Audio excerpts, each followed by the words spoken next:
Banım Türk Bazar değil, Kan Bazar. Banımız ise Ürgəç Dövlət Universiteti Kamış Qamburq.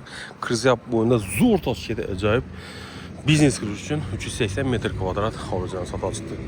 B'de Notor erəkən azğınası Xanım Türər. Yine biznes günde 3-4-5 milyonluq savda olar. Məşata, market. Xollas, gelinlə, göyünlə savda klaverəsində. Beynimizdə dükanla kəm əsası yine halıcanımız görüşlər mümkün.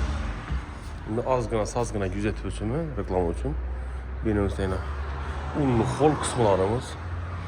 Mesela sanızöllərimiz Dalan arka tarafından bağına iyi gedəcəkən boladı. Dükkanımızda bile fəaliyyəti tutdukən qısqa öndəki rekimimiz. Narxına gəlsək 200 min dolunur abunəçilərimiz. Gələsə, görəsə yine dükkanla üçün yüzəsək hazırda bir kısımlar böyle. Xullas, əzab gelinlə, sağda klavyəsində üzəyin satıb alındakı işi çizikdən nərgi başlanadım abunəçilər. Adaşmanlar, qadıyız. Beğendik, ağan adam özü xalasa yaşasın, xalasa biznes hesabı olan nöldə yıqtasa, sərgini içana qara gedədiyini 4 metre, 5 metre, 6 metreden işgələ gelirlərdi. Həsər 200 min dollar, 88-530 milyon araq açıq. Sağ olun.